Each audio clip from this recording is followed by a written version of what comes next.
잠시만요. 샤오라님 댓글을 한번 읽어보고 갈게요. 샤오라님께서 존경하는 아포유님, 존경 뭐 이런 단어는 빼주십시오. 어제 방송에서 임대사업자 6개월 내 안 팔면 양도세 준 거 말씀하시면서 아포유님은 이 정책이 시행되면 계층 사다리가 완전히 말살된다라고 말씀하신 게 너무 이해가 안 되니 그 상관관계를 더 구체적으로 설명 좀 꼭 부탁드립니다. 하고 샤오라님께서 말씀하시는데요. 계층 사다리가 사라진다는 부분과 관련돼 가지고는요. 사실 임대 자 이렇게 바꿔서 이야기를 해보죠. 서울에 살기 위해서 내가 집을 살 돈이 없어요. 내가 집을 살 돈이 없어. 근데 난 서울에 살고 싶어.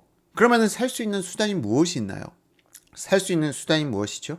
그렇죠. 임대차 매물이 있습니다. 임대차 매물. 자, 내가 굳이 서울에 살고 싶은데 돈이 없는데 서울에 살고 싶어. 그러면 임대차 매물에 들어가면 되는 거예요. 자, 이러한 부분. 그러면은 임대차 매물이 풍부해지면 풍부해질수록 임차인들은 거주 환경이 좋아지는 겁니다.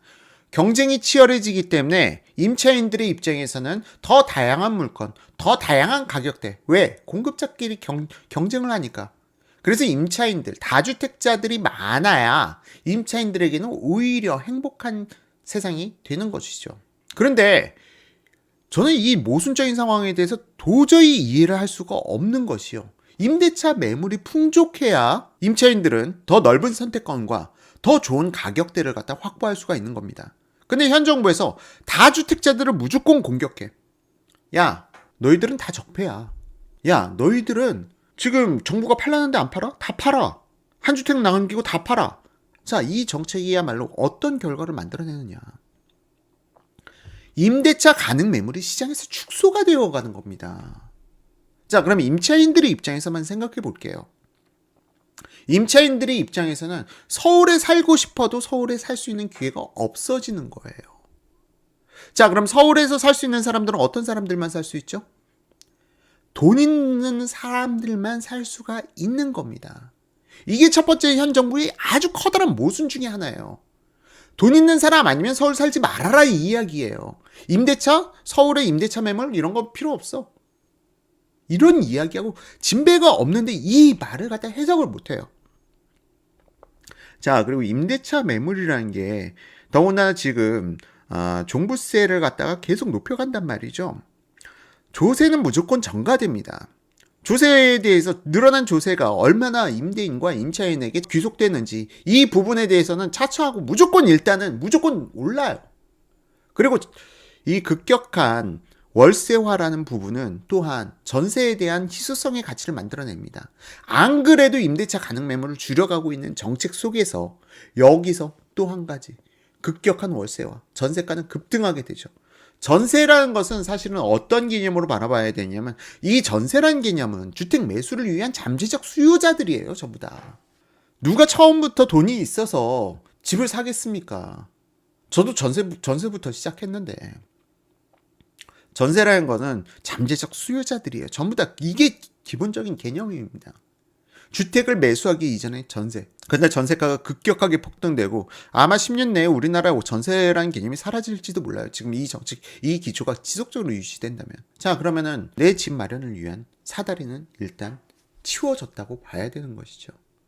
자, 마지막으로 질문의 핵심으로 들어가도록 하겠습니다. 이 전 단계에 대한 이해가 있어야 마지막 핵심이 이해가 돼요. 자, 어쨌든 이러한 과정을 거쳐가지고 그래 내 집만 살고 한 집 남은 건 다 팔아 라는 시장이 됐을 때는 다 내가 거주한 주택에 사는 시장이 되겠죠. 내가 거주한 주택에 사는 시장. 자, 그러면은 이사라는 게 그렇게 쉽지가 않아요. 자, 내가 원래는 13평 아파트에 살고 있었어. 난 40평대 아파트로 이사 가고 싶어. 무슨 수로 이사 갑니까? 시장에 버퍼가 없는데? 30평대로 이사 가고 싶어. 근데 다 실수요자들이야. 가수요가 전혀 없어. 누가 집을 팝니까? 다 거주하고 있는 사람들인데. 그러므로 인해서 내가 13평짜리 집에 살다가 20평대 집에 살다가 30평대 집을 살다가 그 과정이 훨씬 더 험난하고 힘들어지는 거예요. 왜? 가수요가 존재해 줘야 되거든. 자, 김다영님, 저는 월세 삽니다. 돈 깔고 있는 게 너무 아까워서요. 하고 말씀해 주시는데, 이런 분들은 아주 현자시죠.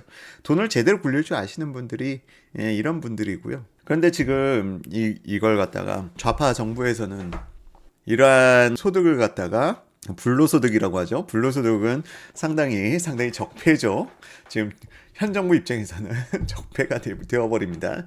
저는 이런 분들을 갖다 존경하는데 참, 자, 어쨌든 이제 이거에 대한 질문, 그 질문에 대해서 답변이 어느 정도 되셨을지 모르겠습니다. 일단 1주택자들로만 가득 찬 세상이 된다면 오히려 시장은 경직성이 더 커지고요. 이 경직성이라는 게 긍정적인 방향으로 가기보다는 부정적인 방향으로 갈 수가 있습니다. 시장의 매물이 부족해지는 현상 더 심화될 거고요.